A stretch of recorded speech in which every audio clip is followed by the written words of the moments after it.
What up, y'all? Welcome back to another episode of the Blacktop Podcast. Ruben's back, man. Recovering from the flu. How you doing, Rube? Bruh.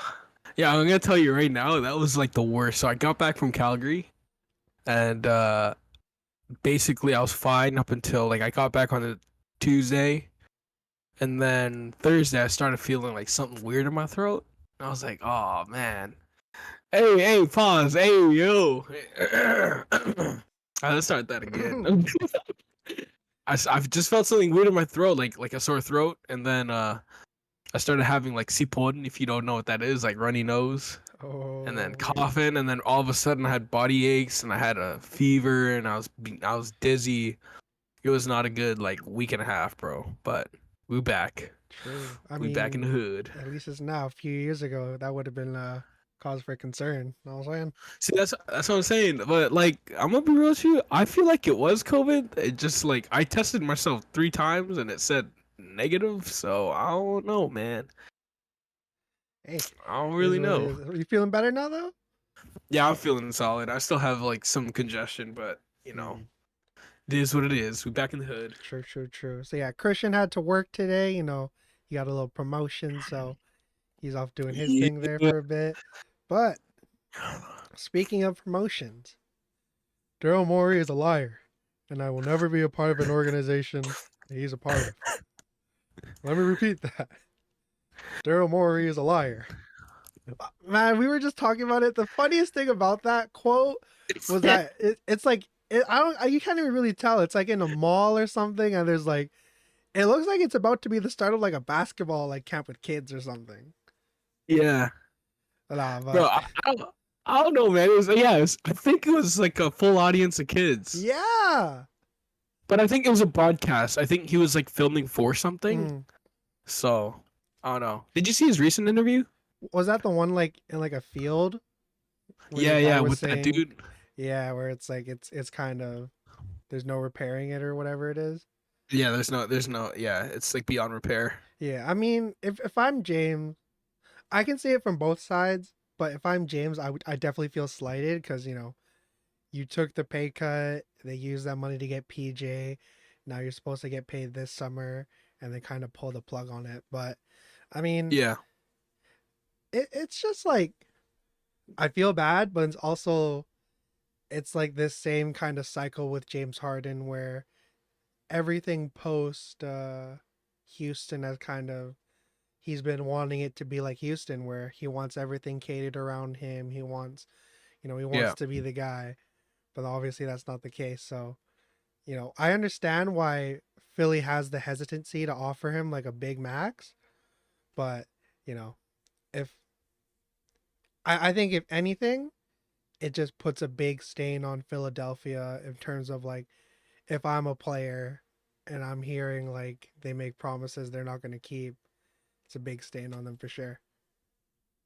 yeah. And there's also the technical aspect of it. Like Mm, if there were conversations before the actual time that James Harden is allowed to make those signings, if they were having like predetermined conversations about contracts, then if the NBA were to undergo an investigation and let's just say everything worked out perfectly, Philly would be in massive trouble too. So they'd probably lose, they'd probably be fined a significant amount. They'd probably lose some future draft compensation too, because obviously that's tampering if they're talking beyond the contract years. So if they made promises and said, "Hey, man, like we're gonna sign you full if you take a pay cut this year," they're screwed either way. Because like from a player perspective, like did you see PJ Tucker on the story too? That was like, uh, I forgot. It was like he posted some song lyric, but and then it was like a picture of him and James Harden, basically saying that he's in support of James, like fighting for his pay. mm. So, I mean, as a player, you'd look at that and be like, do I really want to work with a guy like Daryl Morey who's going to make these promises and he's going to say all this good stuff? You take a pay cut, you sacrifice, and it's like you don't get reciprocated.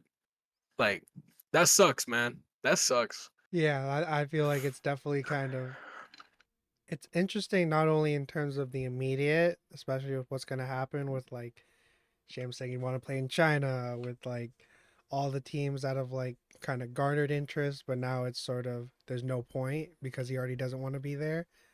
To now, I wonder what it's going to look like, you know, 5 years down the line in Philadelphia. You know, is there anyone that's going to be willing to sign there for like that's in that upper echelon?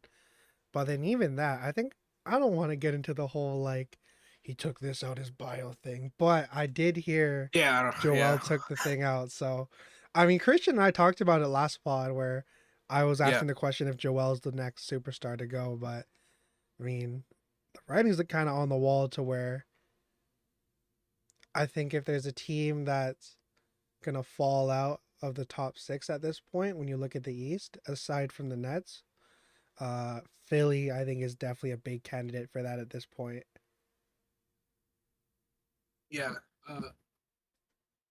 The Joel thing is interesting. Like I mean, I mentioned it. It's as a player, you look at this whole situation play out.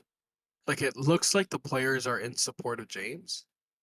Hmm. I mean, from what I'm understanding, and let's talk about the fact too that we're talking about a new coaching staff, Nick Nurse, stepping into like a really like messy situation, Yeah, who just came from a franchise and a messy player coach situation. So that's something that's going to unfold, and we're going to look forward to watching because I don't know, the dynamic is really weird. I mean, if I were to ask you right now on a scale of like not a scale of 1 to 10, over under James Harden showing up to training camp. Is he showing up, or is he like skipping out, or is he showing up and like not giving a crap, like he's not. I think he's doing the Ben Simmons where he's gonna show up, phone in his pocket. You already mentioned it. You're gonna put the fat suit on. So I think he's gonna report to camp solely in terms of getting his bread, and maybe because like to show, even though this kind of doesn't look like the most professional move, some level of Yeah, professionalism just to kind of like you know give his presence there because you know when you look at a guy like Maxi, I think Harden's a big reason why he was able to continue to make the progression as a player. But yes, overall, I think it's mainly just so he can collect his bread because I think there's something like if he doesn't report to training camp, then his ability to talk to other teams gets kind of blocked in terms of working something out because Philly yeah. still owns his rights. But overall, I mean, yeah, I think there's also like loopholes though to where he could report, but then he could kind of be exempt or whatever. Like there's things to where he doesn't really have to be there with his full attention, but I think he will report just so he can collect his however much his option was, 35 Collect his million or checks. whatever. Yeah. Yeah, I think that's probably the best case. But man, I think it'll play out a little bit like the Houston situation where he was there and he kind of wasn't. Yeah. I mean, he seems to be the example of being able to get whatever he wants, right? In disgruntled situations, because this is obviously not the first time for James Harden. But like for me too, from a legacy perspective, I know a lot of people talk about like James like this hurting his legacy. If I'm being honest, like he's not been given the best hand like dealt also. Cause like Yeah, okay, I can see that. like yeah, you could make the most out of your situation. Like this is just my opinion, but I'll be happily understand if like you go the other route because like as a professional you got to show up. But like in Brooklyn, the whole Kyrie Irving thing was like crazy. Even if we go back before that, we go to Houston. Um, that team went super young. Like the writing was on the wall that that team wasn't going to compete anymore. And then you go to Brooklyn, and the whole Kyrie Irving situation was a mess. And there were even talks about contracts and all that stuff there being promised, and they didn't end up offering that. So as a player, you'd want to step away from that. Then he comes here to Philly, and the same thing happens where it's like you make these promises, you sacrifice, and it's like I know people want to be like, well, James, like you know what I mean, like, damn. But Yeah. I get it though. I get why he's pissed, man. I get it. I get it. You No, know? no. Like I definitely think he deserves his money, but on that point of like he's been so unlucky, it's crazy, man. Because I mean, looking at the Hall of Fame induction that just happened, I think Mm, people forget that that span of like maybe 17 to 20, 18 to 21, whatever it is, there was like everybody kind of threw away Dwayne Wade's, 2006, the whole Heatles run, and was like, yeah, this guy's like the third best shooting guard of all time. So yeah. I think there is some kind of respect that needs to be put on his name, but Yes. I think Philly has definitely put themselves in a situation where they're they're like losing their cake and the ability to eat it. Like the complete opposite in that sense. You know, Yeah. you have the player that's pretty much lost, and again, the whole reputation kind of goes down the drain. But I mean, what do you think kind of what's like an avenue you can see happening in like the next few months? See, that's an interesting situation because I just don't think there's also a team that's in the trade market for James. Mm, Like, it, off the top of my head, honestly, DJ, like I can't think of a team that has the assets to satisfy what ultimately Philly wants in return. because we know And Daryl Morey is a stingy man for sure. oh yeah, for sure, that dude's a cheapskate, bro. Like the man's is gonna get what he wants. But True. like, if you were to trade James today, you're definitely not gonna get the value that. I mean, he had an All NBA level season last year with one hamstring. Mm, Like let's I know that he wasn't at his best. Like he hasn't been Houston James Harden and we're probably never going to see that again. So like we have to level the expectations for some fans and some people who are watching James at the moment as a player, but like he still had a hell of a season. He's still a superstar player who probably is still a max contract level player now. You're not going to get your value for him. I think trying to think of a team right now is so difficult. for sure. Um, a team that could be in the play for a guy like him, like I have heard, aside from Damian Lillard, is obviously Miami, um, because they have the assets that could trade for James Harden, um, or at least the players. I mean, a guy like Tyler Hero would come all the way back.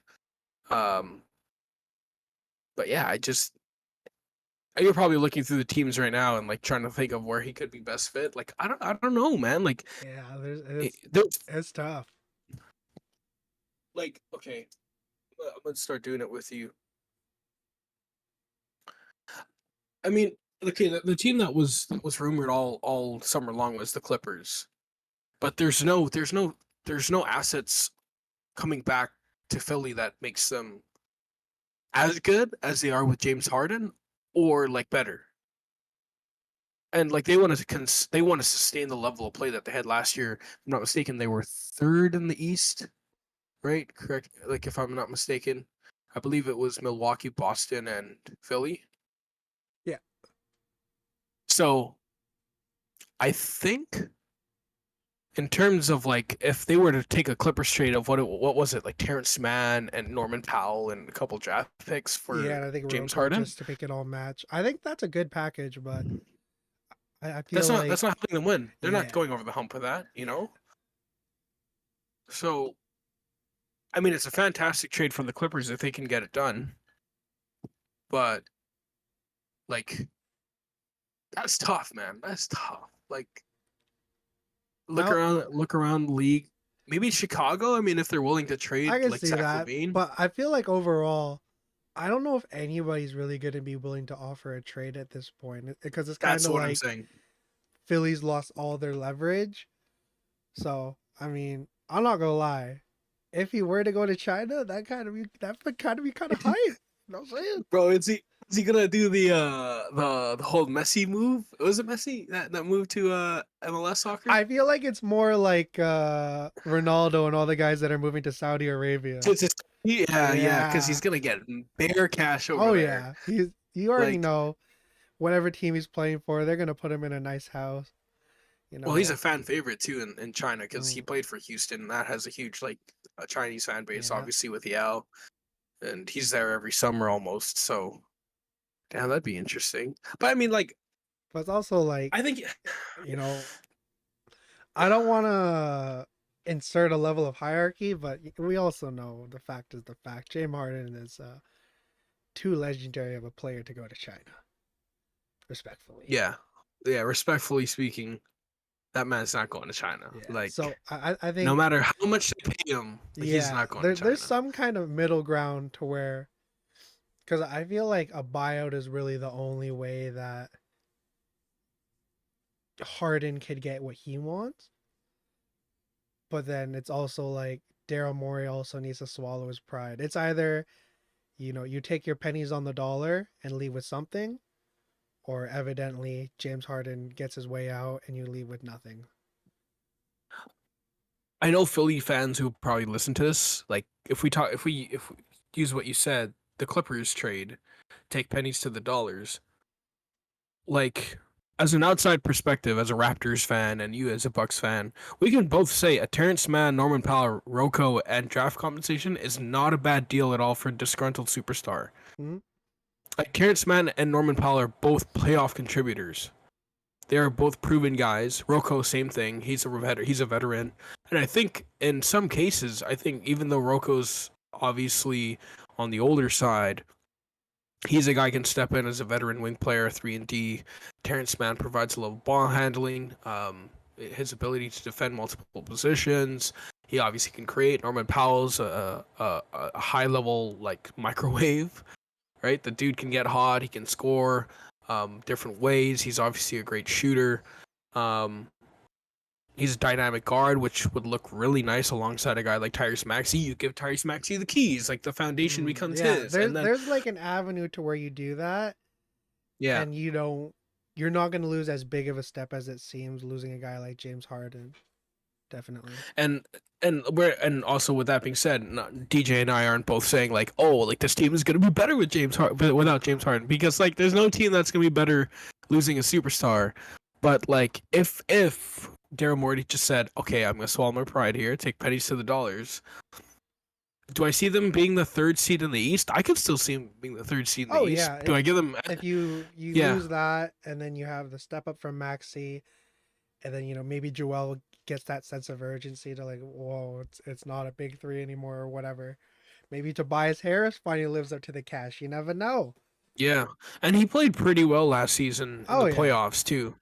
So, I mean, I think there's a lot of good things to look forward to this year for Philly fans.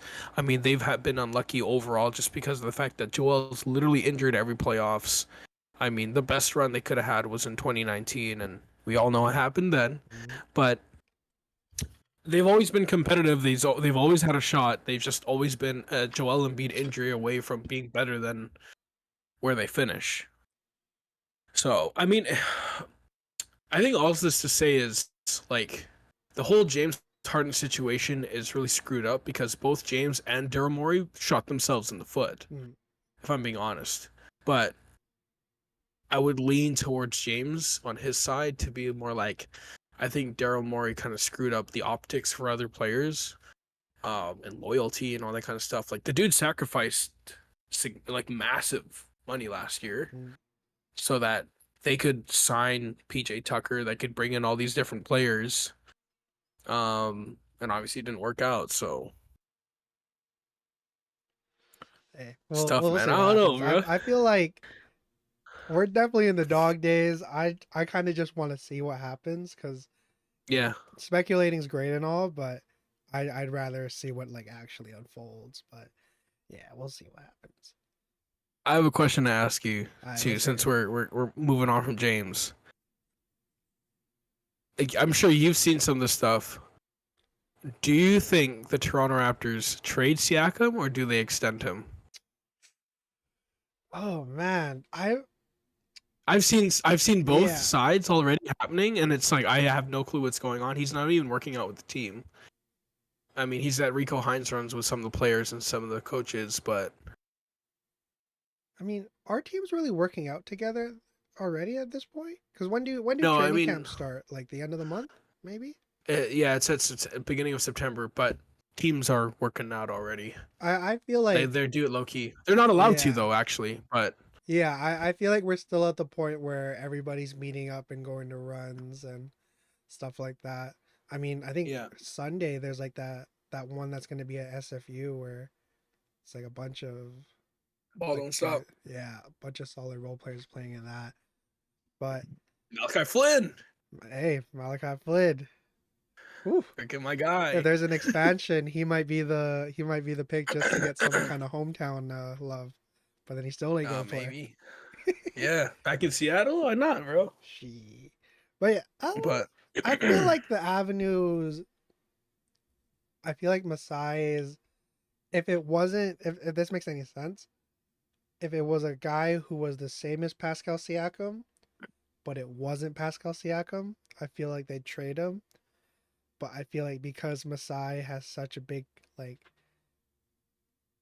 for lack of a better word, a hard on for Siakam, because, it was his first yeah, kind of diamond in the rough, developed into an all NBA talent. I feel like yeah, unless the package blows them out the water, I don't see it happening. Plus, you have all the things where Siakam saying he doesn't want to play anywhere else. Like, if he goes more of like a mercenary rather than like an actual, this guy could be a long term solution. So I feel like he stays. I would look more into the Raptors potentially looking at trading. Scotty is obviously staying. So by de facto, you're kind of looking at whether it's Gary Trent or maybe OG becomes disgruntled, but you can't really tell with him because he's always even keeled. So I think yeah, those two would probably be traded before Siakam does.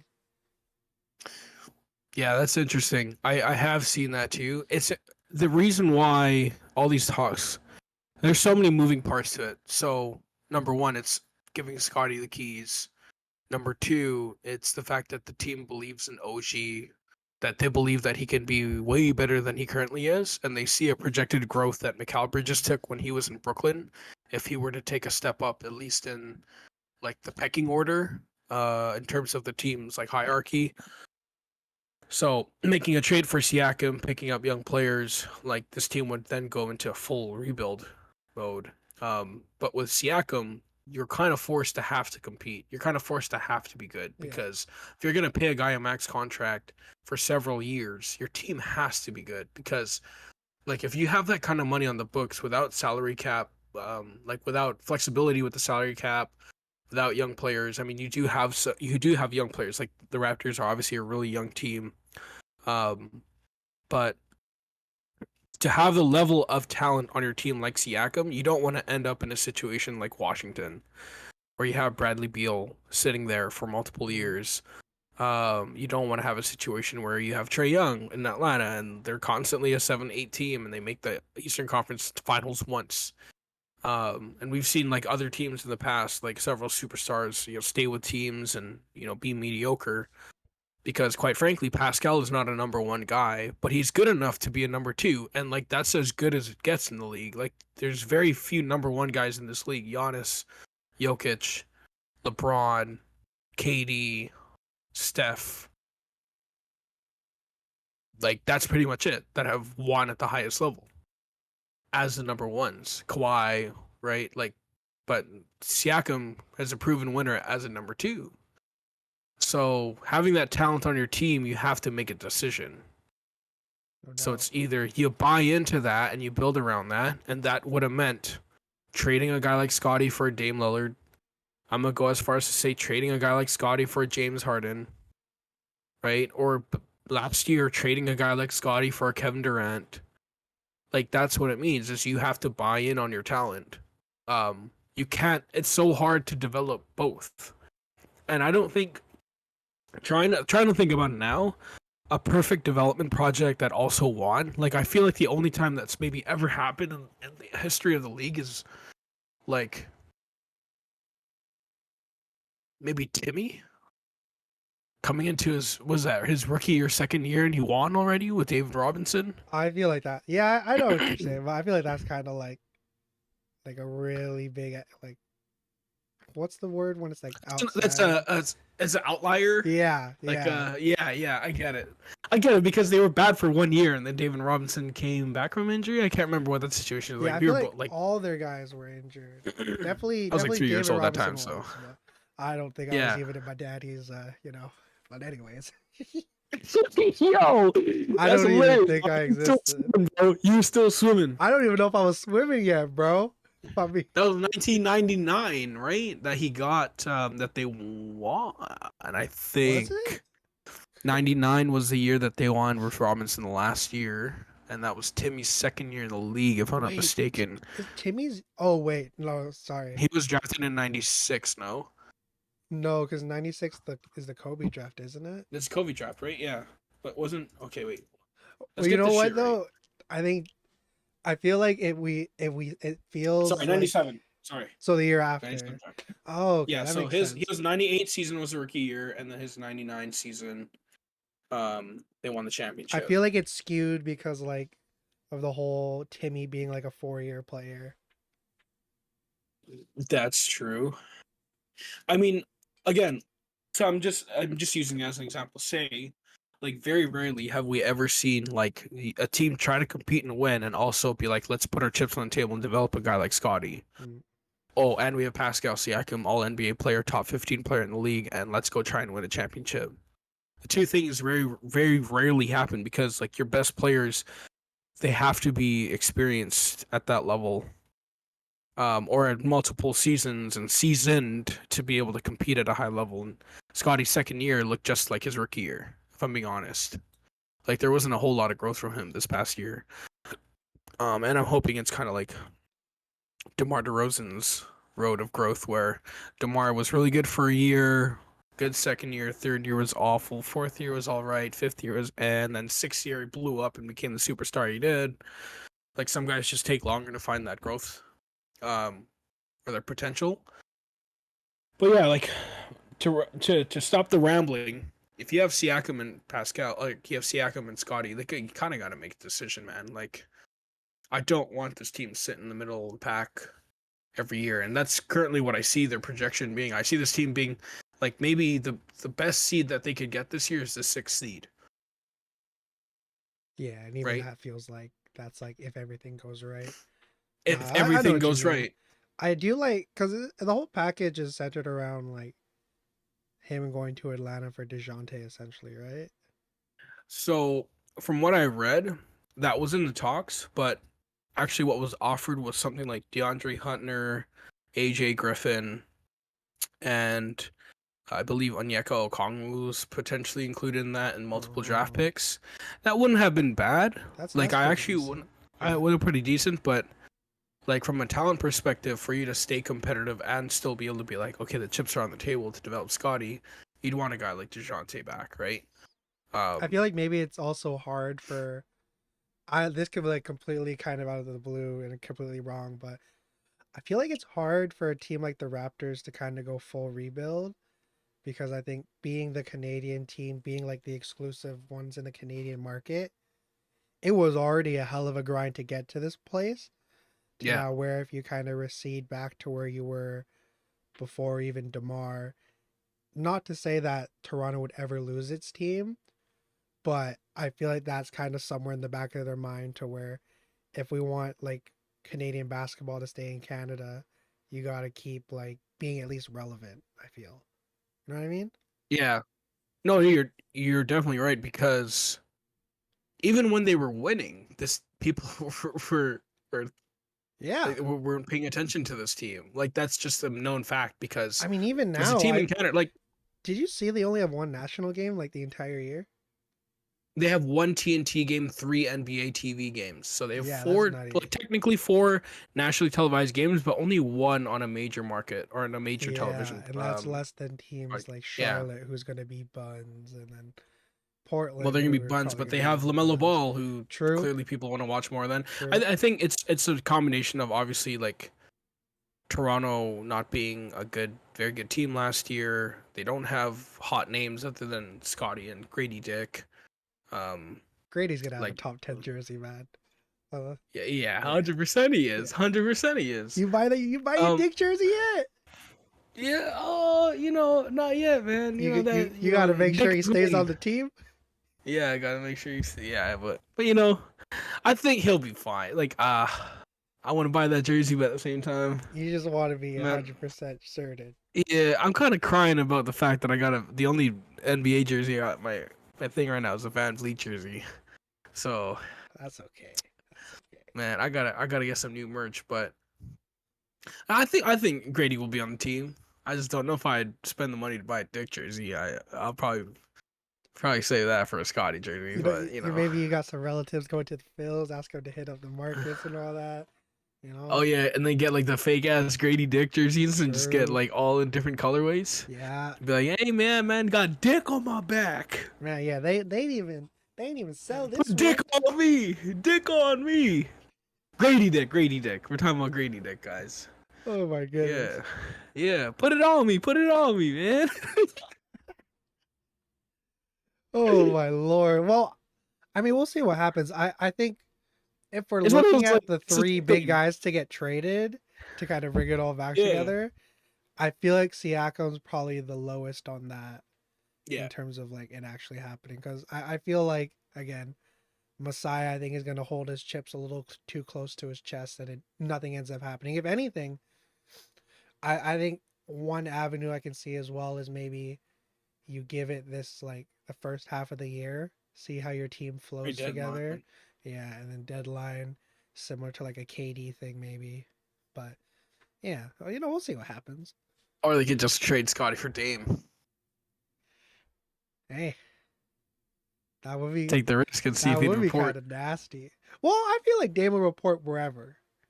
See, yeah, that's what. Okay, that all that talk about him not reporting some BS, That's bro. cap. Like I Yeah, know like Dame kind of ruined his ideology legacy wise, whatever, with yeah. that whole, run from the grind or whatever, then you want to go to the team that went to the NBA finals. I get that.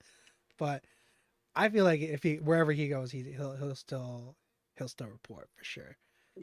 I mean, anywhere Dame goes, I think, obviously, unless you drop him in like Charlotte, that team's not gonna win nothing. Yeah. But like, for a good Him in portion, Toronto I'd would say, be pretty interesting. yeah. Like, if you drop Dame on like 20, 22 of the 30 teams in the league, they're probably contenders. Yeah, for sure. If I'm For being sure. real, like you drop him on Toronto though, like let's say Scotty goes out there, maybe Gary Trent gets moved. They probably wouldn't want to part with OG. Like getting the draft Well, compensation. I Like mean, let's I see feel like if everything. it's like that, then you kind of have the makeup of like Dame's most successful teams. Like Yeah. imagine how big of a difference it'd be because if we think about it, Dame's best team when you look at like the wings, do you remember who it is? Who's his best? It's he had Wesley Matthews, Nicholas Batum, right? I'm thinking a We're talking little about. later on because I think when Batum left was Are we talking before. about Alpha Rukaminu Yeah, and Mo and like the Harkless. Those defensive those and were Mo his best Harkless, the wings. defensive wings? But if you go from that to OG, Yeah, if you yeah. probably okay, well, because we're saying in this package you probably trade Scotty and you keep the vets together, right? So like let's say best case scenario was Scotty and Gary. And if I'm being real, out of everything that we've seen so far, Scotty and Gary in draft compensation is the best trade package Portland could get. Oh yeah, that's a pretty I'm solid. taking that over Tyler Hero. Would you take that over Tyler Hero? Hell yeah, Tyler Hero's a fucking bum. Yeah, okay, all right. So we got that clear.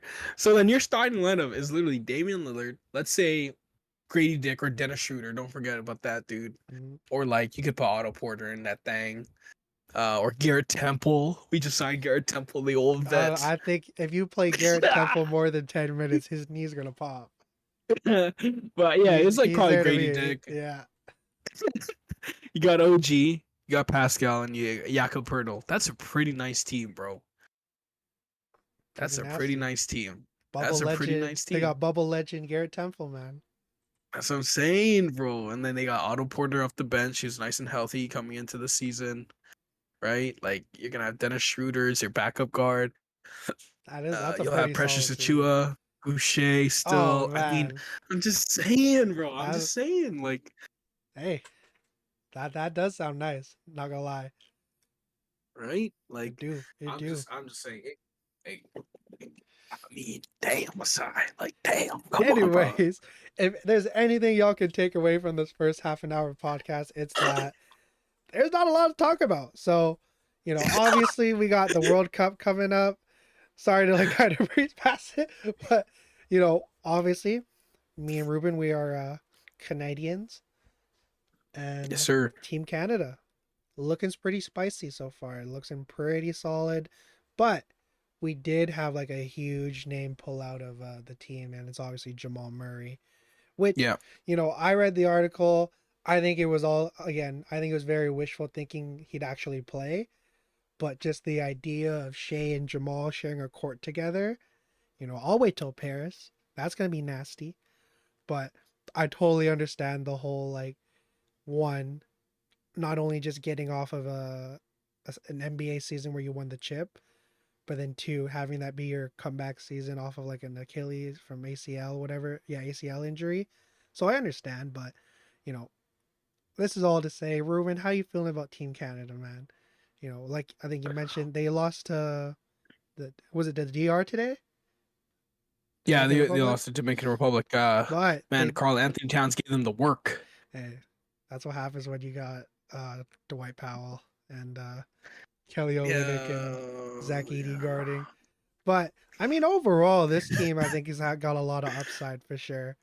I mean, they just beat the last FIBA Cup champions, if I'm not mistaken, with Spain, and Yeah. overtime, nice gritty win. You love to see that. But man, this team I think is humming for sure. Yeah, I agree. I think the reason why you see Dominican Republic take a win against a team like Canada is because it's a matchup problem, right? Like matchup Yeah. problems kind of just like I think Canada is still the most talented team. Like they're obviously the most talented team in their group. I think they'll have the best player out of their group. So for anyone listening, they got Lebanon, Latvia, France, and Canada in Group H. Oh, And that's so I easy mean, work. If anything, Latvia is obviously the big concern with like yeah, KP. well, they got Bertans. France is obviously solid. They're gonna have Nick Batum, Fournier, our favorite Evan Fournier, Frank Ntilikina, and Rudy Gobert, who are Oh playing. wait, yeah, France isn't. Very lucky Victor Wembanyama is not playing, and Joel did not decide to play with Team France because apparently he's trying to get a citizenship right over I there. forgot about But that. My goodness. they're gonna have the best player in the group, right? And then RJ Barrett, Lou Dort, I think have both been really nice. Nikhil Alexander Walker, like his composure on the floor. I haven't really liked what I've seen from Dylan Brooks, if I'm being honest with you. Like he's a guy like he is in the NBA. You see two really good plays from him, you go, damn, all right, this is why Dylan Brooks is an NBA player. This is why he's highly touted. Or and then there's three straight plays where you're like, oh my god, bro, like Hey, really? maybe it's that whole he got his money. Check it out. Yeah. Yeah, so I mean, yes, this team is humming. I think obviously they're lacking a lot of the names that we wanted to see originally. Like you would have wanted to see Jamal Murray, then you would have had the best backcourt probably, Mhm. and I would say that backcourt is probably the best backcourt. I don't think anybody's fucking with that backcourt. Like, Even if the U.S. okay, sent let's. like the guys, I would still take Jamal and Shea over anyone.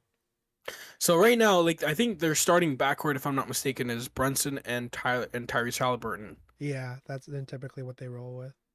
I'm rocking with Shea and Jamal Murray. Shea and Jamal, that's easy work. Yeah, I'm taking that. I'm taking that too over those like that too that they have. Like that's the best backcourt in all of FIBA right now. So I 100%. mean, too bad they don't have him. Canada obviously really lacking on the bigs. Like this is where you would have loved to see a Chris Boucher, a Brandon Clark, a Trey Lyles, like guys who are just a bit more mobile that are better for the game for the FIBA game. Mhm. I mean, I've seen some comments. This is no hate whatsoever. I think Dwight Powell is a solid center, but like I've seen some hate, like being like, why is this guy still in the NBA? I mean, the guy can defend at the rim, he can stretch out, but as a starting center, I don't know if you'd want that, That's a but little tough. it's tough because like there's nobody else on the team. Like I mean, for many years, Canada has entrusted Joel Anthony of the Miami Heat to be Yeah, their starting well, I, center. I think people need to realize like this is Canada's first time in like I don't even know how long to where you're even getting the NBA guys, you know?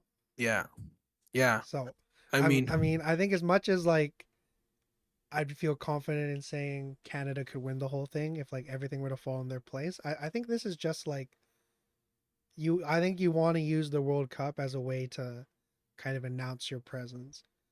And then when it yeah, comes to Paris, Because have they already qualified They for the so I Olympics? believe the qualifiers are next year. Uh, But obviously, if you win the World Cup, then you that's an automatically automatic bid. qualify. Mm. I think if you're actually, if I'm not mistaken, if you place as well. So Well, yeah, while Ruben looks that up, I think you use this first World Cup with all these NBA level guys. You use this to kind of mark your territory. Say that, you know, Canada's here on the world stage. It's not just hockey that we're good at. We can hoop. That way, when it comes to Paris in the next couple years, you can really kind of make some noise and like have some predetermined respect, if that makes any sense. Because I mean, if we look at it, like Ruben mentioned, we're not sending all the NBA guys. Because right now, it's just SGA, RJ Barrett, Dylan Brooks, Lou Dort, Nikhil Alexander Walker, Kelly Olynyk, and Dwight Powell. And that alone is a pretty solid team. But when you add obviously a talent as big as Jamal Murray, Wiggins if he comes back, Brandon Clark, Chris Boucher, Trey Lyles, we're talking about a team that could challenge the US when there's this whole kind of notion that it's the US here, then everybody else like way down here. But you see Luka with Slovenia, Giannis with Greece, and like how good France has been. The world is all catching up really to the point now. What was like this to now it's maybe like this because obviously the U.S. is still going to be the powerhouse they are, but you know, I'm just excited for the World Cup to kick off because I mean, it's what a week away maybe. I think 25th is when like yeah, games start. yeah. Cannot wait, cannot wait. It's gonna be so much fun. So I'm having a hard time really understanding the qualification system here. Like, I believe for men, if you automatically win the FIBA World Cup like this year, you get it. You make it. Mhm. I think it's four teams, so it's three place. I'm trying to understand So this. is it Well, I like mean, if anybody in the comments want to tell us, but the you know, finals? Those teams both make it. Like the medaling games, I I guess, believe, is where yeah, like the highest placed teams. Yeah, so the highest placed teams from Africa, Americas, and Asia, not directly qualified for the Olympic Games from the previous FIBA Basketball World Cup, will be invited to participate in the Olympic qualifying tournaments. So, winner will go automatically to the tournament, and then the other teams, like the top four, who did not qualify. They will be invited to participate in the qualifying tournament next year. And oh okay. the 16 teams after that, or whatever, the teams that did not qualify for the Olympic Games, They go they're back going to to get to playing those like participate. qualifiers for the qualifying. Yes, yeah, Oh okay. yeah. Word. Well, I think Canada can definitely So like land in that top four for sure. I think so. So yeah, I think just trying to best understand this. So 24 teams are eligible to participate in the FIBA Olympic qualifying tournament. So yeah, I mean, I think they'd have to be the best in their pool. They qualify.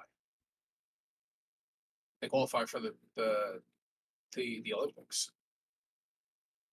So I Okay. mean, if they can just get there, right? If they can place in their pool and they get there, then you're in a good place. Then Jamal Murray can play next year. Hopefully Andrew Wiggins. You know, obviously that would be really nice. You get Wiggs on that team.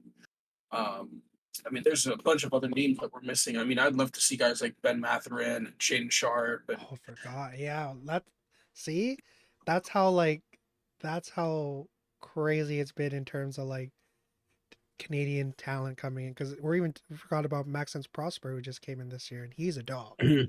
So, yeah, Leonard Miller, oh right? yeah, Like, love dude, that dude. like there's gonna be some dogs coming in as part of Canada, like the program for Canada basketball. I mean, there's some dogs now. Like obviously, I mentioned a few: Chris Boucher. You wish you would have seen play.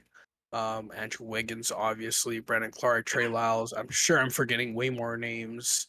Um, if I'm not mistaken, Kojo is Corey Joseph not on the team? I thought he was. He was a part of that I thought extended he was too, roster. right? Yeah. So did he not make the recent team? Did he No not make this way, team? Kojo's not on it. Yeah. Well, I mean, he was to suit up. Oh, okay. So yeah, he had back injury, Oh, okay. so he's saving it because he's going to play for the Warriors next year. Hmm. So, um, yeah, I mean, it's too bad. You wish, like, um, all the guys from the NBA could play, right? Because I mean, that brings a lot of notoriety to the team. Uh, even if we're talking about bigs, like, would have been nice to have Kem Birch, but he's Yeah. obviously recovering from injury. I mean, O'Shea Brissett, this guy you would have loved to have on this team. Shaden Sharp, like we mentioned, Ben Matherin. Um, I mean, Delano Banton. I mean, there's some like solid names, right? Like you wish you could have had on the squad.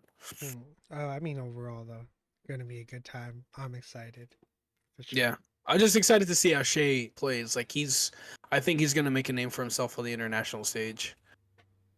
I just want to see Shea go up against the U.S.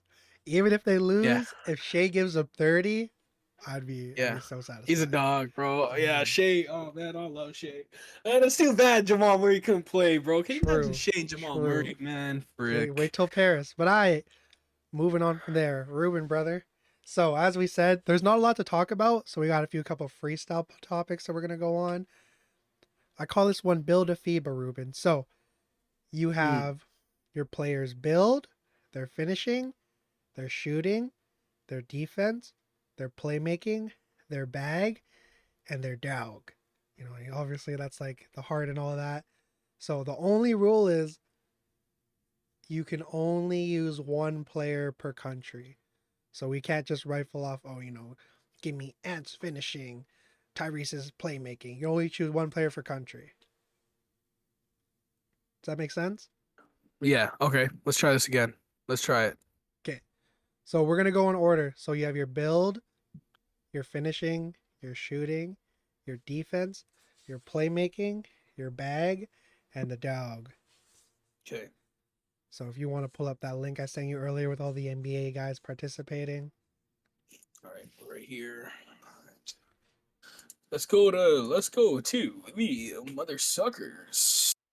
All right. So for your build, who are you selecting? So what are the things again? It's So um you have build, which is shooting, obviously like the build. size, finishing, shooting, defense, playmaking, bag, and the dog. So So we'll go in all order right. here. So start with your build. Build. I am taking from any of these players, NBA players playing at the World Cup. Yeah, All right. Hmm. a lot of good All options. right. You know what? First, I need to do some research really quickly. How tall is this guy? Okay. Okay. You know what? I'm going to take. This is tough, man.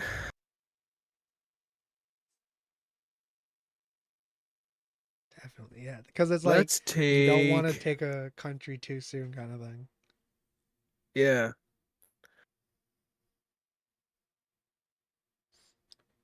Damn. And I can't use that country again, right? Yeah. So once you use the So, all country right. off the I'm table taking Carl Anthony Towns. So I'm for taking build, Cat. okay, All right. I'm I taking Cat respect for that. build. Oh, and then All obviously, if right. like if you take cat, I can't take cat for another thing. So it gets taken Oh, off the okay. board. Okay. All right. Yeah. All right. All right. All right. Since All you got a right. big man, I'll build a big man as well. I'm gonna go with. I'm deciding between these two. Mm, yeah. Give me Nikola Vucevic for my build. That's a good one. So now we go on to That's a good finishing. one.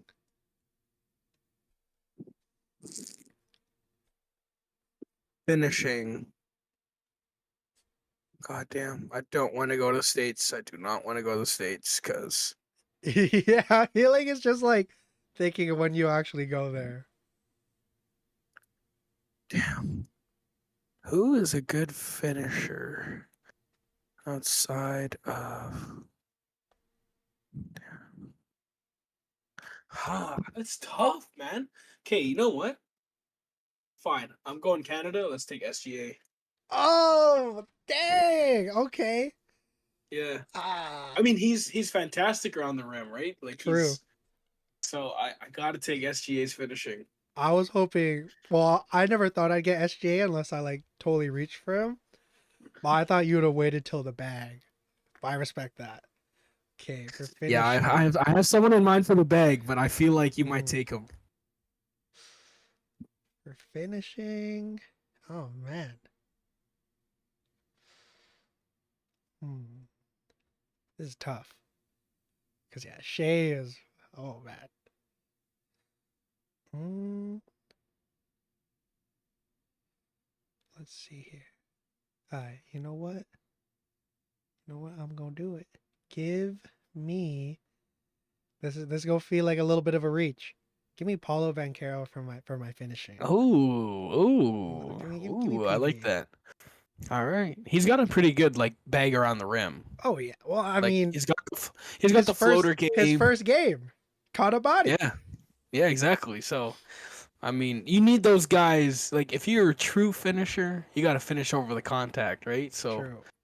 I almost went Anthony Edwards for finishing, but Oh yeah, that would have been nice. I'm trying to save that one. Oh All right. okay, okay. Now we're on to shooting. All right, this one's pretty easy for me. I'm going Bogdan Bogdanovic from Serbia. Oh, I Yeah. respect that. But Okay. should I give it away? I was gonna take Jordan Clarkson, but she. Oh. Oh You my never know. goodness. I got an idea for him. Okay. Okay. All right. Let's see here. All right. Just so I can keep my options open. Let's see. You took Bogdan, right? Yes, I did. Give me a man who made 50 M's off of one good season. Give me Davis Bertans for my shooting. Ooh, that's actually a really good one. I'm not gonna lie. That is hella good. Mm. Ooh, Next, that's a we are good one. on to defense. That was per tons. Wait, so what's your build so far? You got So I got Vooch Vooch? as my build, Paulo for my finishing, and the Latvian Machina. I'm kidding. I don't know if that's Damn, an actual. that's pretty dirty. Davis Bertans for my That's pretty shooting. dirty. Okay, defense. Haven't taken the states, have I? You have not. I haven't yet. Am I gonna take the states though? Frick. Oh, damn. Mm,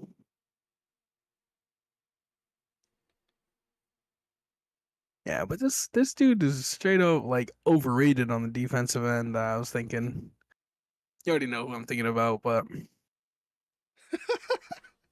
Take him then. hell nah. Um, actually, we're gonna go defense. We're gonna go some versatility. All NBA defender. Do you know where I'm going with this? No, I wanted to take him. Wait, yeah, I think I know who Wait, you got. wait. Okay, I'm taking Matisse Thybulle from Fuck! Australia. Ah, I wanted Matisse. Damn, I damn. got Matisse. Yes, sir. Okay. Mm, for You got some options defense, though. I'm not gonna lie give though, me bro. Jonas. No. Uh, Yeah, right. If you want defense to be offense. hey, you know, I'm gonna go with a Frenchman, but Oh, I'm gonna is go it with the the one guy I'm who's thinking about? more versatile. Give me Nicholas And Batum. Nicholas Batum, the guy who shoots jumpers like this. He's got a crazy release. He's got such an Yeah. old man release, Yeah, it's like but I respect it. I All right, respect that. But now we're Nick on Batum's a good to one. yeah the playmaking. Playmaking. All right, Luka Doncic. Oh, okay, I like that. I had to take Luka, man. I'm Hmm. sorry. I think being first in this also just gives me like an advantage. That's okay. That's okay. Give I mean, me. actually, no, that's a lie. That's a lie because then like now I can't.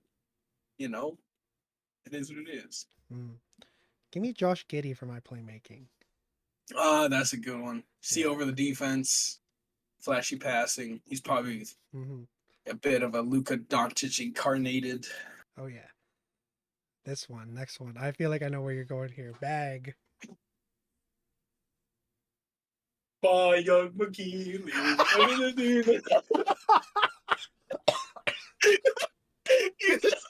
Oh my goodness. Jordan Clarkson, baby, give me Oh, his bag, yo. that is hilarious, bro. Yo, you gotta clip that, bro. Bye, young McGee.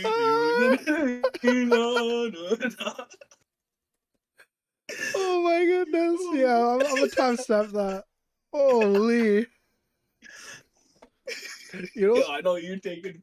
The way I just got out, I was like, bye, young McGee. I see. Here's the thing.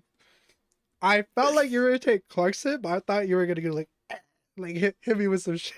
Not the fucking anthem. Holy Yo, brother isn't even from Philippines, bro. He's born and raised in the U.S. dead ass. That's But hilarious. hey, I love it. Hey, man. he's played chess with Pacquiao. I know that. Yeah, I'm with it. That's our Hmm. dog. All right. When it comes to bag, You haven't taken a USA guy yet, so I feel like you're gonna go USA here.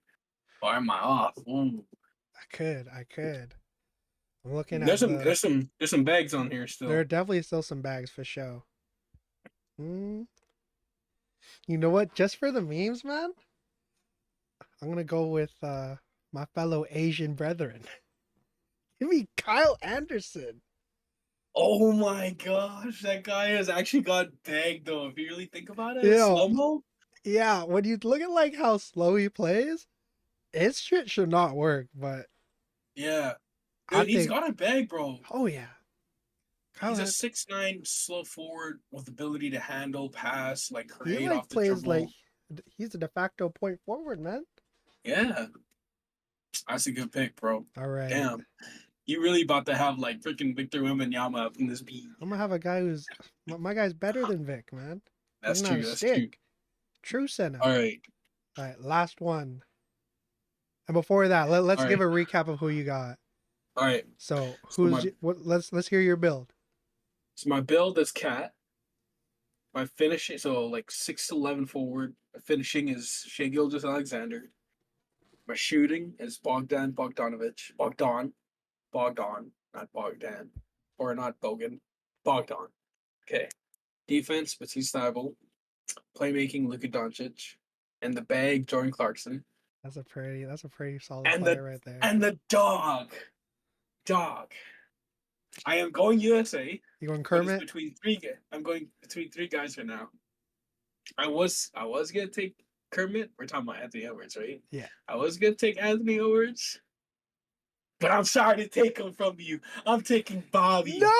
you Bobby Portis is fucker, a dog. bro. That's actually Bobby so Portis fucked. is a dog. You gonna take Bobby my guy like Portis is a that? dog. That's I'm fucked, sorry, man. yo. Hey man, Damn. that's the ultimate like what do you call that? Ultimate compliment because Bobby Portis really is a dog. Oh yeah. I mean, So he's got I'm taking Bobby. Don't mess with Big Bobby, bro. I mean, his whole brand, underdog. Yes, sir. Alright, if I'm that's the taking Bobby case. Portis. I almost took Austin Reeves. I almost took Austin Reeves. Oh, low key. Austin Reeves is a dog too, bro. I Oh, almost took him for bag. I almost fuck. took him for bag. Yo, I'm not gonna lie. When I look at a lot Dead of my ass. guys, I've taken quite a few pasty princes, I will say. So I think I think for that reason, to recap, You gotta go. my build is Nikola Vucevic. My finishing is the man who betrayed the Italians, Paulo Banchero. My shooting, Yes, sir. the Latvian sniper, Davis Bertans. My defense, the versatile, the bag getter, Nicholas Batum. I My like this. playmaking, the Australian wonder, Josh Giddey. And my bag, I mean, could it have been anybody else? Kyle Anderson, Chinese legend. And my dog, to complete this pasty print, it's got to be Austin Reeves. Oh yes, sir. He took Undrafted, AR-15. undrafted 2.8 M's for his first contract to, what did he get, 44? Yeah, he's making 20 mil, right? Or no, Something like that. 15 mil, something like that. I mean, if we're being real, Austin Reeves probably the best white guy LeBron ever played with. I'm taking Austin over Ilgauskas. I'm taking Austin over Shane Battier. Oh, I was gonna say Shane Batty, Mike Miller. I'm taking Austin over Mike Miller. For sure. You really doing that, eh? So, just to recap, Ruben, his build is Cat, his finishing is Shea, his shooting is Bogdan Bogdanovic, the defense, Matisse Thybulle, the playmaking, Luka Doncic, the dog, the Filipino sensation, Jordan Clarkson, and the dog, Bobby Portis. For me, I got Nikola Vucevic, Paulo Banchero, Davis Bertans, Nicholas Batum, Josh Giddey, Kyle Anderson, and I'm not gonna lie, the white boy of all white boys in the NBA right now, Austin Reeves. But he talks like he's from Texas, you know what I'm saying? Hey man, he's the hillbilly Kobe for a reason. Bro, I love it. I love AR, man. AR's a dog. He is. Sure, fo show. I think he averages a cool 2021. Next season? He could average like a cool solid 25 and 6 or something this upcoming season. Okay, I got a question for you. Out of everybody on that World Cup, like the USA team, because clearly it's a very young group, who is going to be the guy that breaks out the most that Ooh. next season? Next season? So not for the World Cup, for like the upcoming season? Yeah, Mm, because like clearly the players that play the World Cup, they tend to come into the next season, breaking out. yeah. Most of them at least. So who is going to be the player on this year that you say, oh damn, like you know this all star takes an all NBA jump, or this all Mm. NBA player takes an MVP level caliber season? I don't know about MVP caliber, but a guy I can see really kind of exploding. I think Brandon Ingram. Yes, I was gonna say Yeah, Ingram. I think when you look at like the scrimmages and how FIBA's kind of set up, his game I think is really really well tuned for that. Because he can obviously hit you from outside, but I think out of all the guys on this team, he has the most refined midi. And I think we're seeing nowadays that as much as we can say it's died, it's probably one of the most important like shots to have in basketball at this point, especially in like the age where if the spacing's not like correct and you're not able to shoot your threes, you lose the game a lot of the time. So I think not only that, but Zion enjoying the spoils of his riches a little too much, if you ask me. You know, I think Bi is gonna kind of step up and really, really take a role not only as a leader but just as like the guy on that team for sure. Yeah, I see him like he hasn't made an All Star team yet, has he? He did a couple years ago. Well, oh yeah, that's right. I see him making a pretty massive jump. I Oh think yeah, he ends up being like the 25, 7, and 5 guy. Like for sure. those are very few and in between players, and I think he finally gets to that level. Um, unless he was already that last season. Like, please, He was like, like correct me if I'm twenty-four point mistaken. seven, so he was basically 25. But I mean, Yeah, with but how much guys are averaging 30, I also don't think it's out of like it's probably unlikely just with how many guys on that team need the ball, yeah, but it's not out of the realm of possibility for him to really get to that 30, I think. yeah, I agree. I think 28 is probably a really good realistic Yeah. expectation. But yeah, I think after this World Cup series, I think he's currently probably like the best player on that team, anyways. Yeah.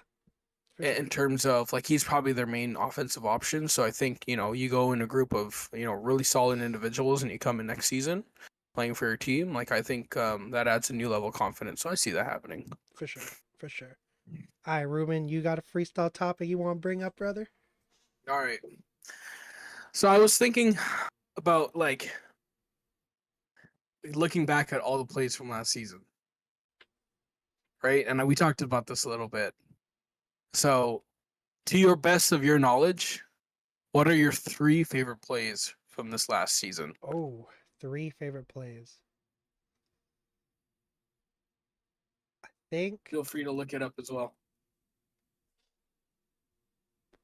number one, I think you know, just by default, the history of it. LeBron had a pretty cold ass like shot to beat Kareem. Nice little Yeah, fader. That one's up there. The second one, Giannis had almost like the exact same kind of shot, and I think it was to pass Kareem for all-time scoring for the Bucks. So there's my little bias there. And then the third highlight of the year, oh man, did Katie make Gafford touch Earth this year or was that last year? that was this year. That was when they were Oh on their run.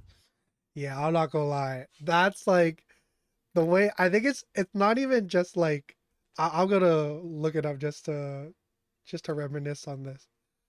But to my knowledge, Daniel Gafford like ragdolled or something. The way Katie got him.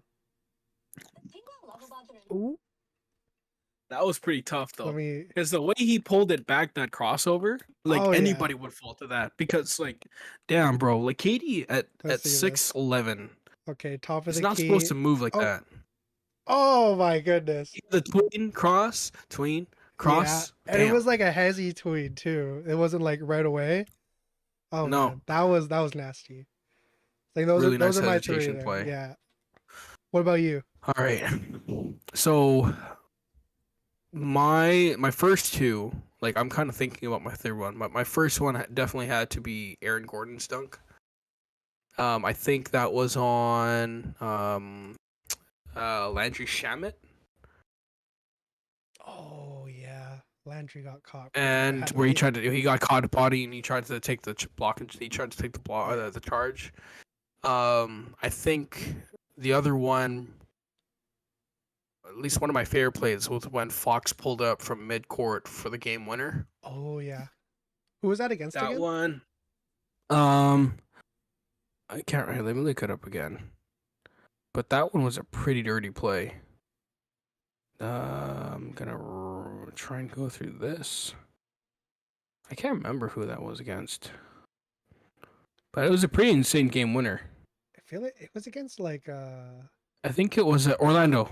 It was an yeah, I was gonna overtime. say it was like That kind of buzzer mid beater, game. Yeah. and it was like it was like beyond the break three too. It's like just perfect. Um, and I wanted to say LeBron shot over Kareem, but you chose that one, so I'm not going to pick that one. I think.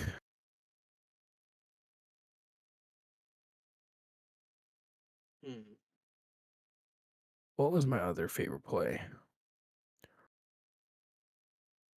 I was trying to think Shea of. had a couple like super solid half courts this year, I think.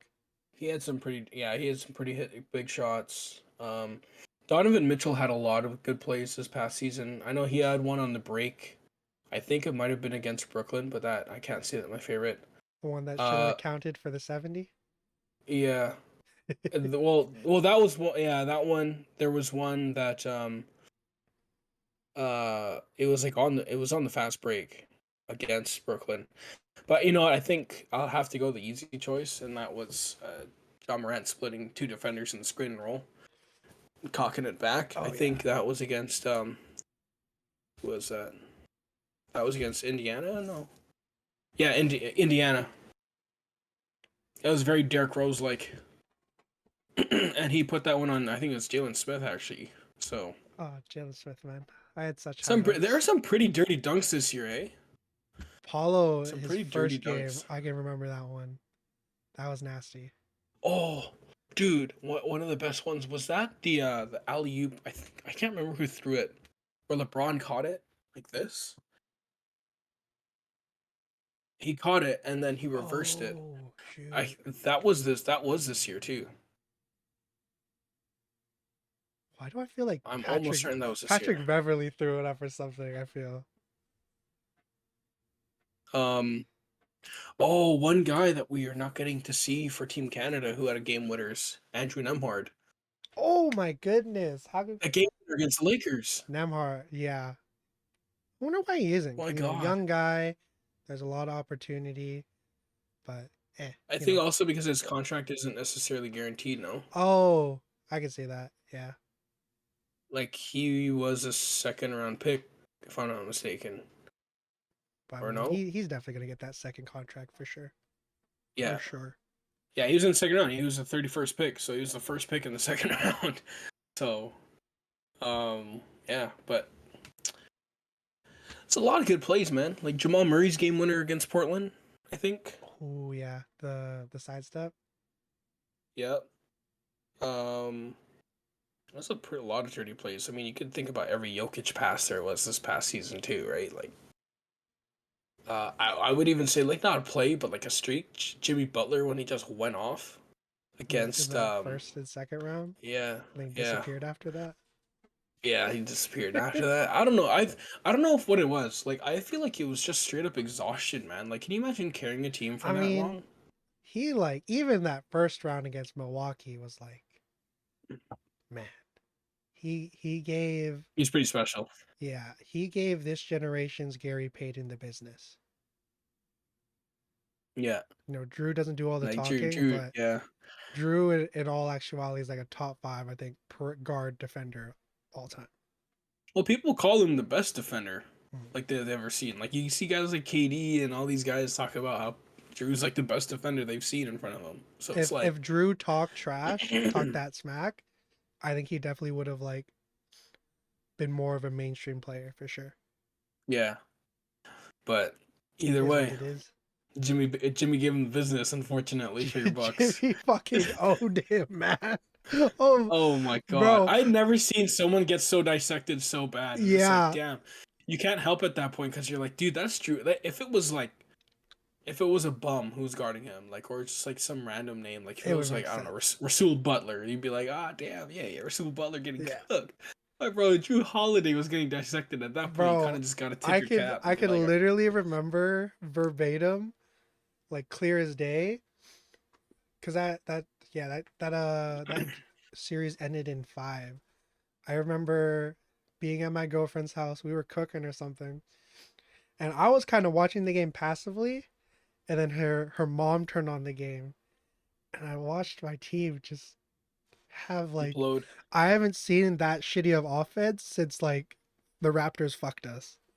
Yeah. Keeping it a buck, because it was like nothing could go in. Everything from my that was when Duncan Robinson started to like get back into the fold of things. You know, Max Scherzer and all them were on fire. I was like, man, these fuckers deserve to lose.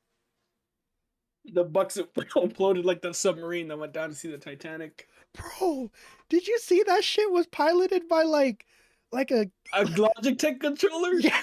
Bro, yeah, that was crazy, Oh dog. my Oh goodness. no, bro. Oh no, man. People are insane nowadays. I don't know how you do that. Hey, yeah, that Logitech controller. You could even see like in the video where they're explaining it, the guy interviewing was like, are you fucking for real?"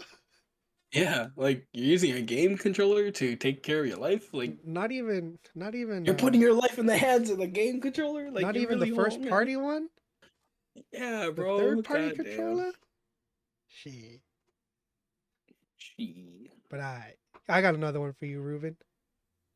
Who are players in this generation? So I'm thinking like 2010s to now that could have been like dogs and like the Kobe and the MJ kind of eras where basketball was a lot Oh, could have been different. good in the old era back Yeah, then. LeBron, no doubt. absolutely LeBron. Like I was he's just a thinking physical specimen. you don't have to, but I was also kind of thinking more like guys that didn't fully turn out or like who are Oh, great okay, okay, okay. but could have Yeah. been amazing back then. One player I have, Jalil Okafor. I remember Jalil had the post on lock, like Yeah. offensively. Cause yeah, he averaged like 20 as a rookie or something. But granted, that was on like. Let me double check here, cause So like yeah, I was okay. I see what you're saying. So like okay. Um Who could have ate back then? Who could have ate? He averaged 8. Yeah, on the 10 and 72 Sixers team. Yeah, you know who's eating back then? Brandon Knight. Oh, Brandon Brandon Knight Knight would is have been not. Brandon Knight is eating back then because he's Yeah. got a bag. Brandon Jennings. Ooh, Brandon Jennings is 100%. Iverson reincarnated Brandon this Jennings is time. giving all those motherfuckers work. Bro, Brandon Jennings is absolutely working everybody. Oh my goodness. Um, Monte Ellis for sure. Mississippi Bullet would be an absolute dog. I think DeMar would have been like a GOAT level player if he played in like that time.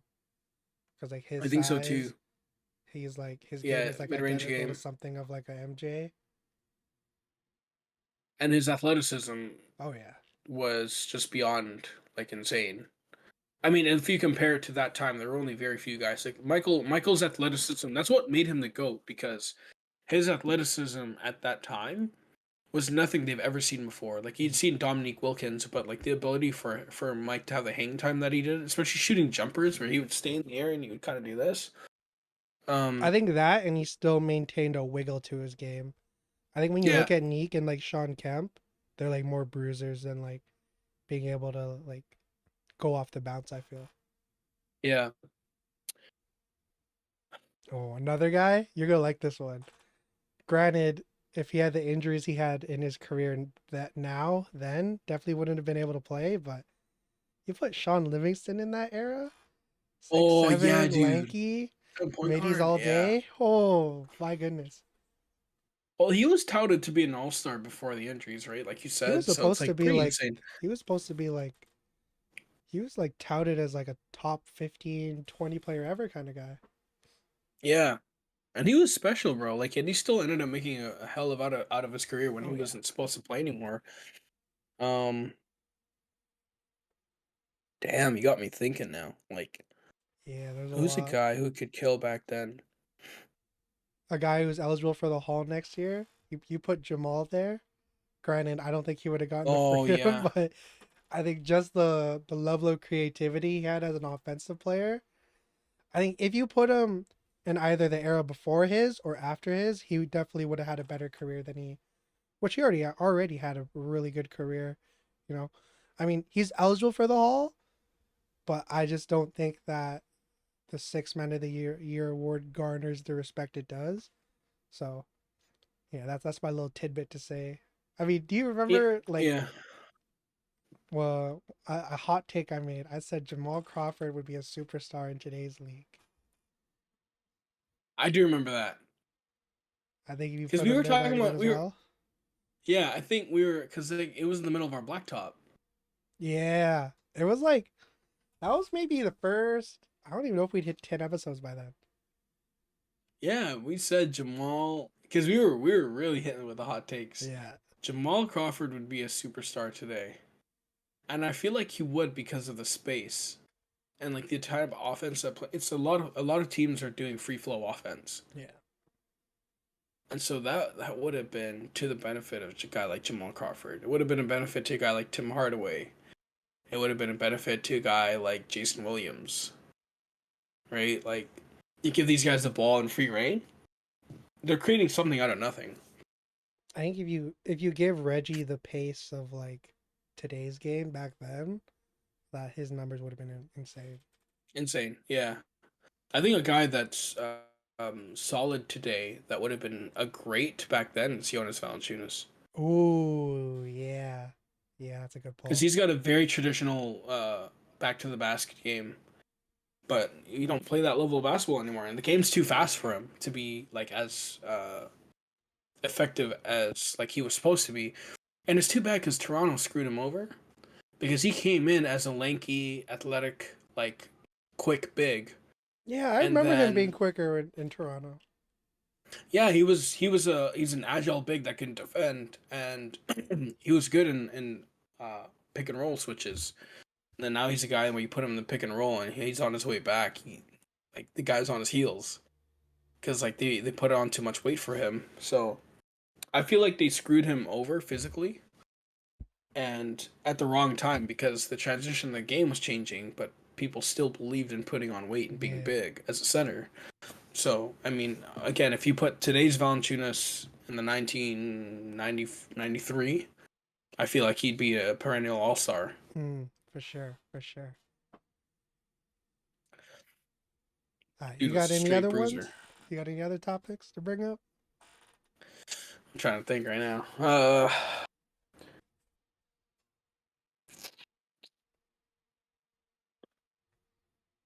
Yeah, this is like We kicking just we back on just the shooting porch. Like stuff.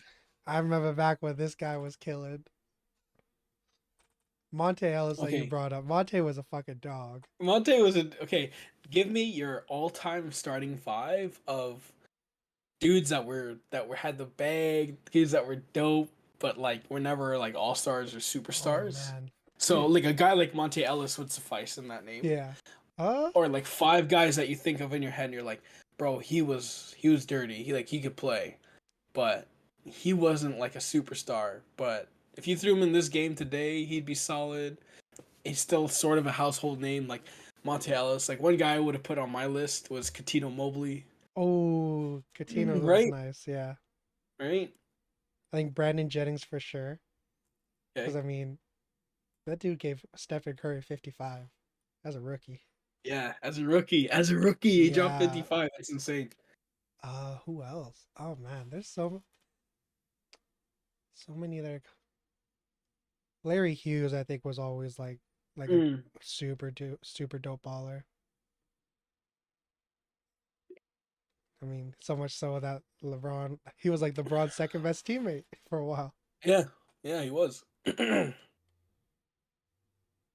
feel like Mike Miller was one of those white boys, man. I feel like Mike Miller was one of them. if you put him in today's game with like again how much spacing there is, he would have hit a lot more threes and definitely been a lot better, I think, numbers wise. Oh man.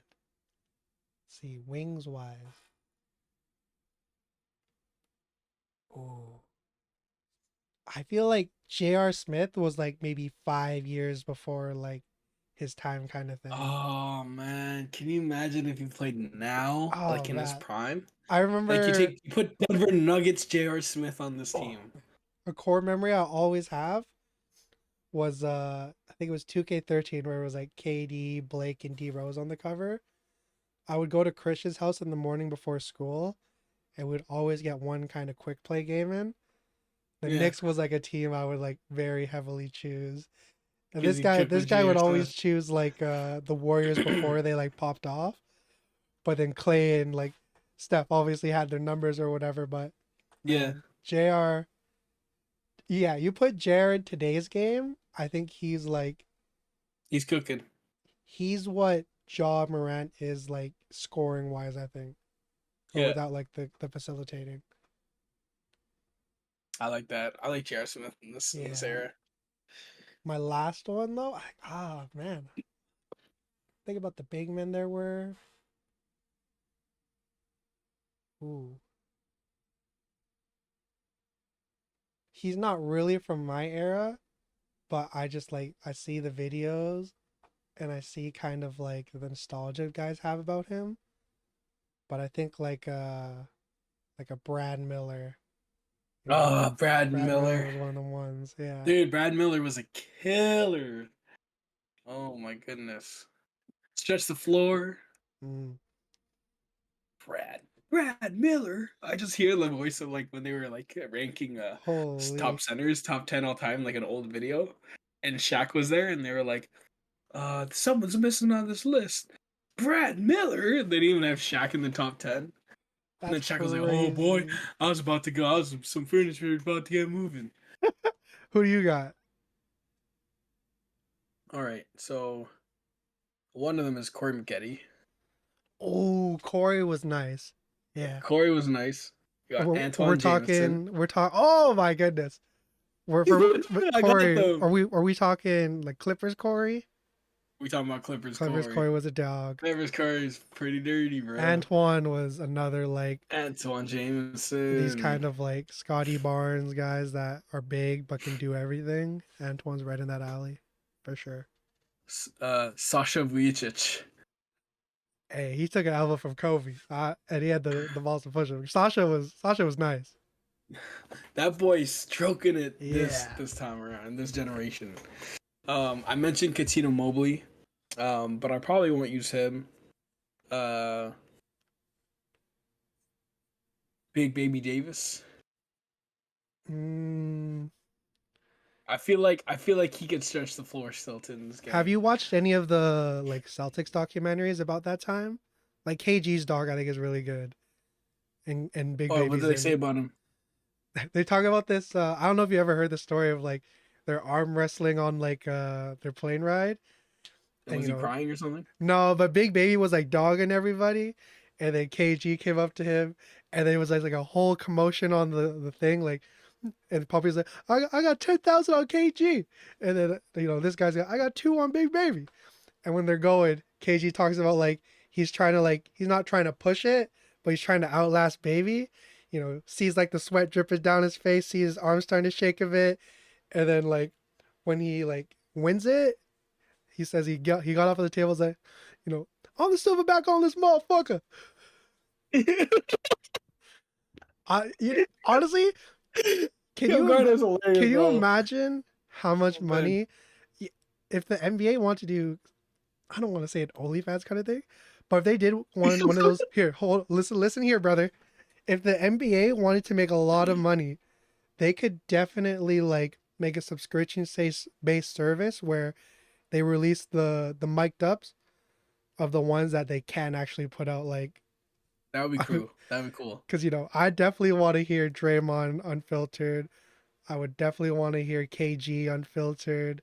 I would definitely want to hear GP unfiltered. Like, just Hey man, you those. can't touch me that motherfucker, you know what I'm saying? Like, he can't touch this one, you know what I'm saying? I'm the club, keep hating, you know what I mean? Like, Bro, that's how it would He be, was bro. with my wife. I was with Jones too. yeah, we can get it right now. Come down here, bro. He ain't got nothing for this dog right here. I'll be chewing on a bone like you.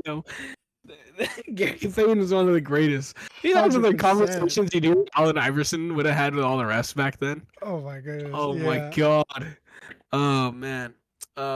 Sean Marion. Shout out Sean Marion. That boy was cold, but he would be Eligible for the cold Hall now. next year, I believe. Yeah. Sean Marion was cold. Yeah, oh man. There's like, here's one. You put Boris Diaw in today? Oh my goodness. Oh, Lamar Odom today? Oh Oh, that's what I'm saying, bro. man. That's so insane. Cybertron These today guys would will be be nasty. cooking. Oh, I'm Yeah. saying There's these a guys are whole killing. bunch of guys that like back then you could have labeled them as like tweeners or whatever it was, but you put them in now, disgusting. One more. I got one more for us before we go. Andre Karolinko. Oh I shit! got it was so dirty today. AK-47, man, his AK-47. numbers What are a actually like nickname, bro. disgusting. Bro, what a nickname too, eh? Andre Karolinko was so dirty. 3-time all defensive, bro. There was a season he averaged three blocks a season for back-to-back years. That dude was, oh man, He was AK was insane, so man. nice. In the Utah Jazz days. Oh, those Utah teams were fun. Darren Williams. That with Darren Williams. Oh man, Carlos Boozer. Oh my Was it goodness. Mehmet Okur? Yeah, Mehmet Okur. Yeah, Mm, man, that was insane. That was a hell of a team back then, eh? That Jazz team. What? they- Okay. I'm gonna look. I'm wondering, did they play with a young? Jerry Sloan. Oh, Jerry Sloan. What a great. Ronnie Brewer. C.J. Ooh. Miles. Derek Fisher. Matt Harpring. Oh my goodness. Lou Amundsen. You remember that name? I don't remember Lou. What's it called though? I Rafael remember Araujo. a young Gordon Hayward was nice coming out of Butler. Yep. Ronnie Price. Paul Millsap. Man. Oh, you know who's a guy who would have killed back then? Who played like in this generation? Aljo. Al Jefferson. Oh, Al Jefferson. Oh, Oh my man. God. He had the bag as a big man. He never Yeah. got never got a fair shake. He just didn't have like the sexy game. No. And he was always in bad situations too. True. True. How was Zebo? Zach Randolph. That would Love have been Zebo. awesome. Love Zebo. I think though that team and the Grizzlies team now makes me wish like if they stayed in Vancouver. Obviously, you can't say everything would shake out the same, but just think Yeah. if those teams were here, oh man, disgusting. Can you imagine we had the Grindhouse and now John Morant? John Morant would not be playing with guns here. Let's be real. True. You can't play that shit He'd in probably be Canada. skiing. He'd probably be skiing or something. Yeah. No, he'd be at Fortune Nightly. Yeah, he'd be at Fortune.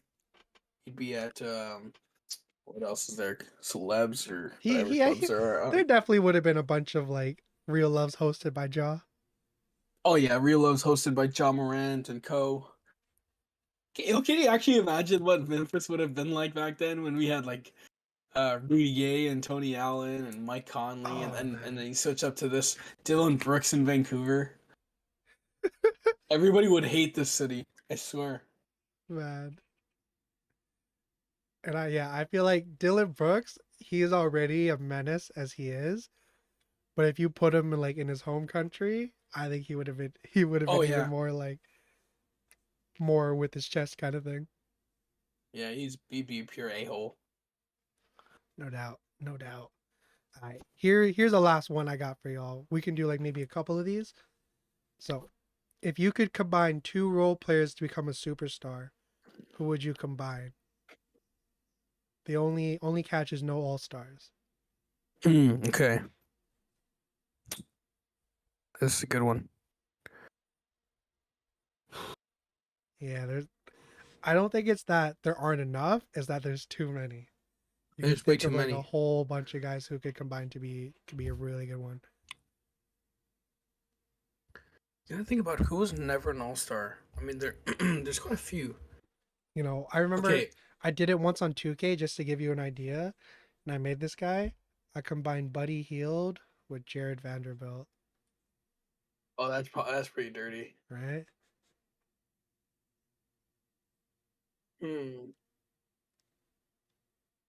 Okay. Well, one of the two that I'm gonna pick. Oh, okay.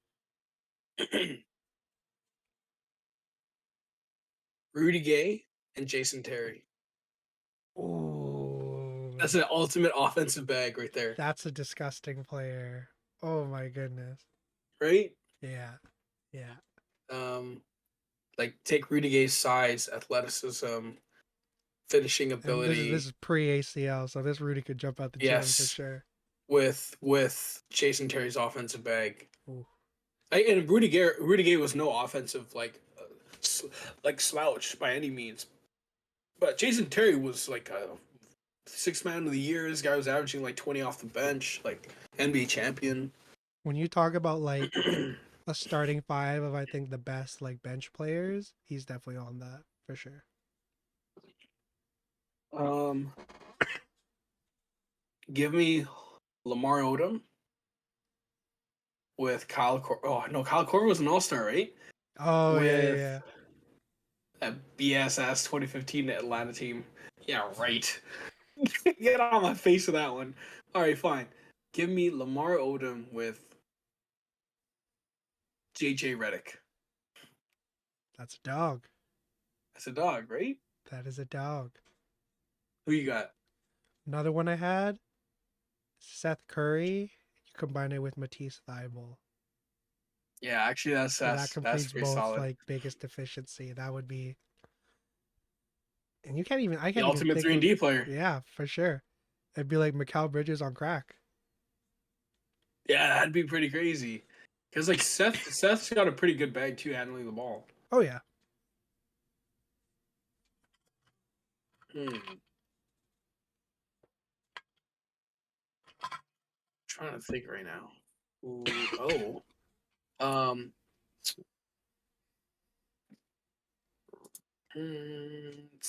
Think about current players as well. Yeah. Oh, it would have been unfair for me to choose this, but screw it. let's do CJ McCollum because he's never made an All Star, Mhm. but I feel like it's because there's so many guards that are just like him.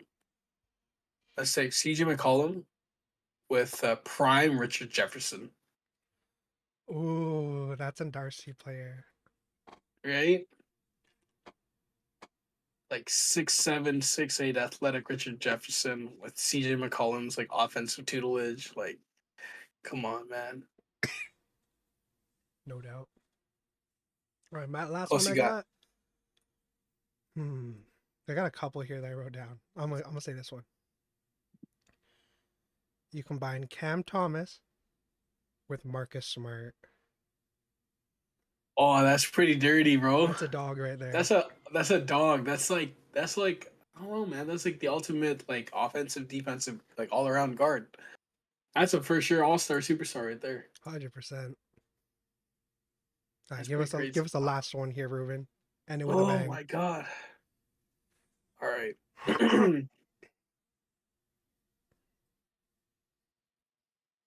You got me thinking out here, bro. Hey man. This is what happens when you get to this So point where, you just kick it back. yeah. You've let out all the I remember wins. Did Jason Williams ever make an all star? He did, right?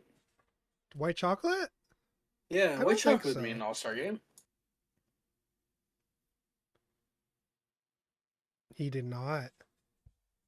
Okay, so Jason Williams, give me White Chocolate. Oh, this player's gonna be dirty. I already know. White Chocolate.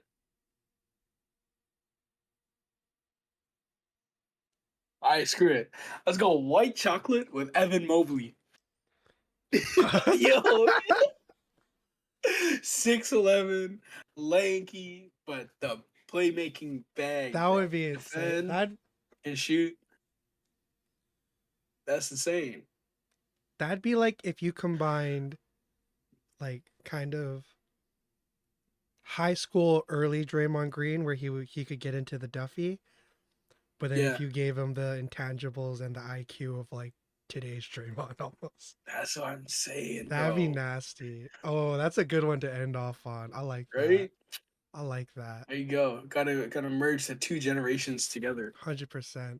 Well, this has been another episode of the Blacktop Podcast. We hope you all have enjoyed. Next week, man, the World Cup's starting. I'm excited. Yes, sir. Ruben, you got any last things to add? I'm good. Just don't get sick, y'all. No doubt. Yeah, I'm fighting off something too.